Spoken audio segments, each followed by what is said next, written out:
नमस्कार दोस्तों, स्वागत है आपका वंजी के स्टडीज़ में। आज की क्लास में लेकर आए हैं हिंदी के महत्वपूर्ण प्रश्नोत्तर जो आपके आने वाले परीक्षा के लिए बहुत उपयोगी होगी। आप किसी भी परीक्षा की तैयारी कर रहे हैं तो ये वीडियो आपकी सहायता करेगी, इसलिए वीडियो को आप लोग पूरा देखिए। इनमें से जितने भी क्वेश्चन के आंसर जानते हैं कमेंट बॉक्स में ज़रूर दीजिएगा, और चैनल पर नए हैं तो चैनल को भी सब्सक्राइब ज़रूर कर लीजिए।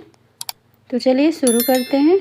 आज का आपका पहला सवाल है, इनमें से पूर्वी हिंदी की बोली कौन सी नहीं है?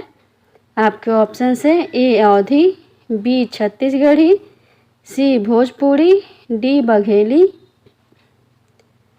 बताइए पूर्वी हिंदी की बोली कौन सी नहीं है? सही जवाब है ऑप्शन सी भोजपुरी।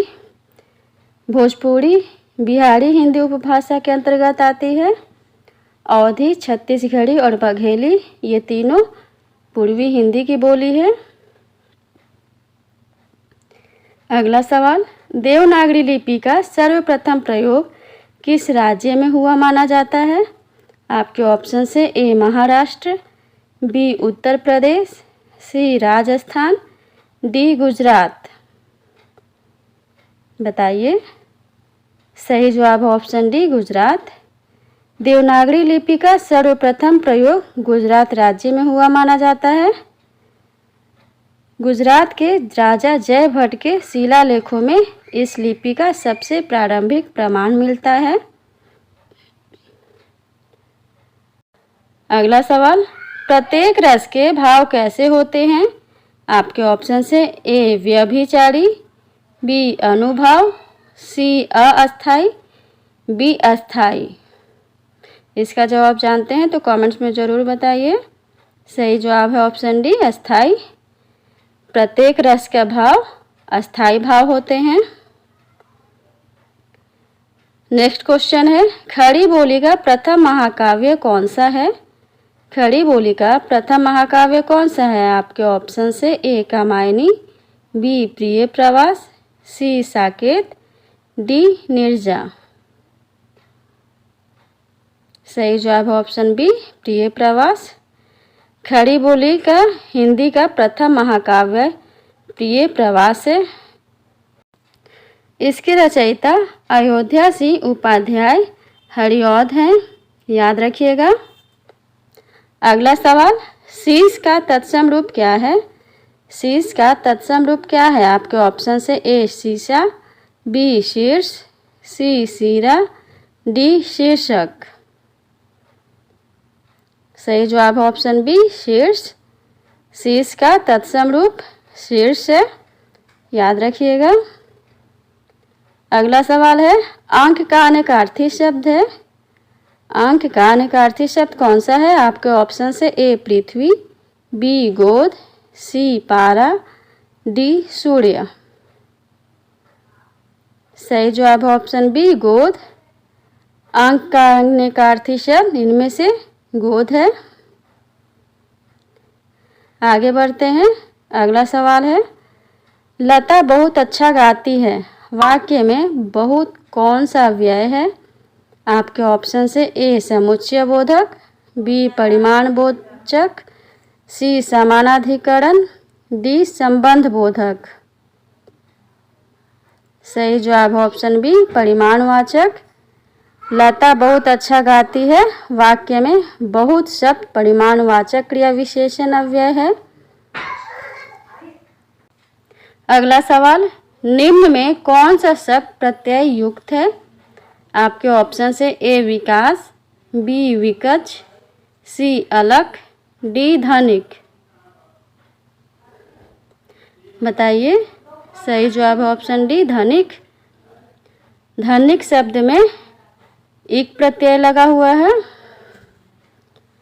अगला सवाल है, हवा से बातें करना मुहावरे का सही अर्थ क्या है?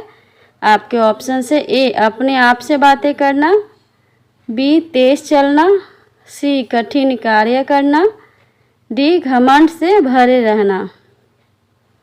हवा से बातें करना मुहावरे का अर्थ क्या है? सही जवाब है ऑप्शन बी तेज चलना। हवा से बातें करना मुहावरे का अर्थ है तेज चलना। नेक्स्ट क्वेश्चन है, किस कारक में से विभक्ति का प्रयोग साधन के अर्थ में होता है?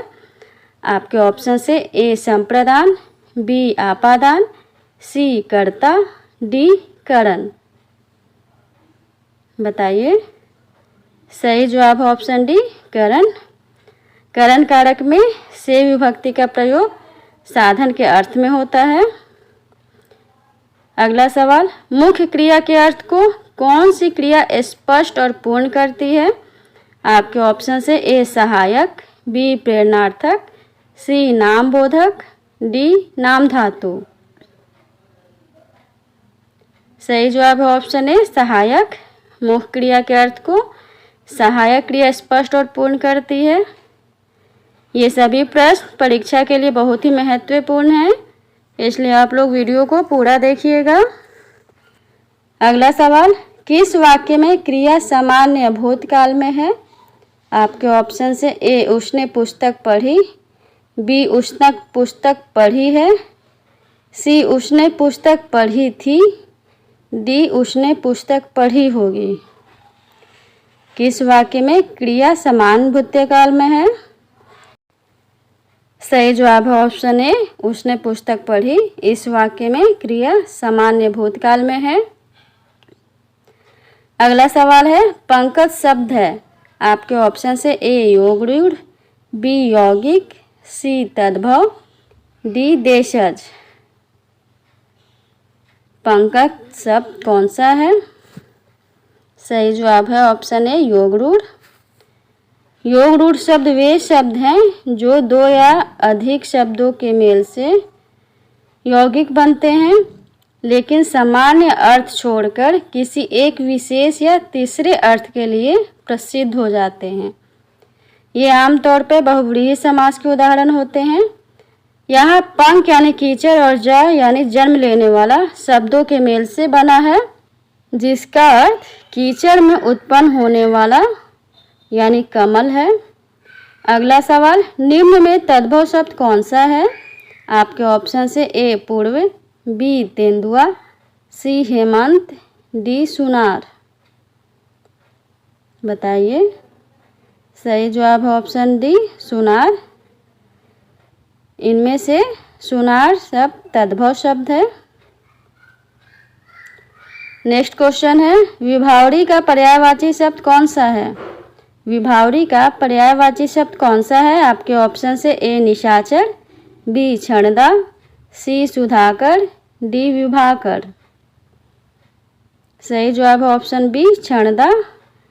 विभावरी का पर्यायवाची शब्द इनमें से क्षणदा है। निशाचर का अर्थ राक्षस या असुर होता है। सुधाकर और विभाकर दोनों चंद्रमा के पर्यायवाची शब्द हैं। अगला सवाल, इनमें से कौन सा शब्द संज्ञा से बना हुआ विशेषण नहीं है? आपके ऑप्शन से ए लौकिक, बी फेनिल, सी धूमिल, डी प्राथमिक। कौन सा शब्द संज्ञा से बना विशेषण नहीं है? सही जवाब है ऑप्शन डी प्राथमिक। प्राथमिक शब्द संज्ञा से बना हुआ विशेषण नहीं है।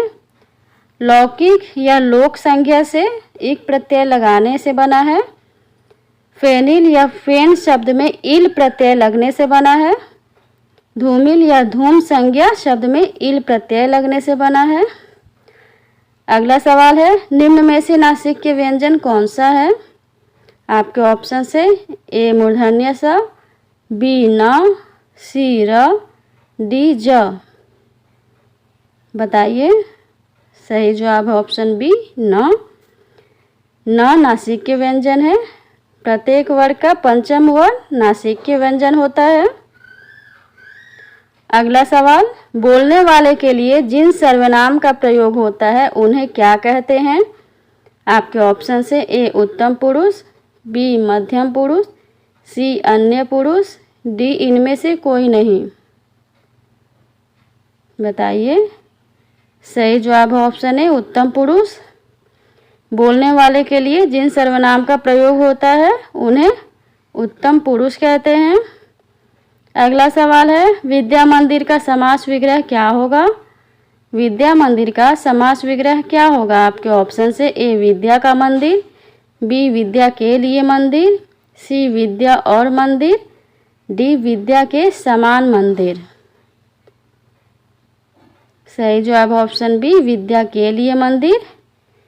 विद्या मंदिर का समास विग्रह विद्या के लिए मंदिर होगा, जो कि तत्पुरुष समास है। अगला सवाल है सूक्ति शुक्ति शब्द युग्म का अर्थ क्या है? आपके ऑप्शन से ए सूची बुद्धि, बी कहावत सीपी, सी सूक्ष्म तीक्ष्ण, डी लोकोक्ति स्वच्छ। बताइए। सही जवाब है ऑप्शन बी कहावत सीपी। सूक्ति का अर्थ कहावत है और शुक्ति का अर्थ सीपी होता है, याद रखिएगा। आज के लिए इतना ही। अगर वीडियो अच्छा लगा हो तो वीडियो को लाइक और शेयर ज़रूर कर दीजिए, और चैनल पे नए हैं तो चैनल को भी सब्सक्राइब ज़रूर कर लीजिए। धन्यवाद।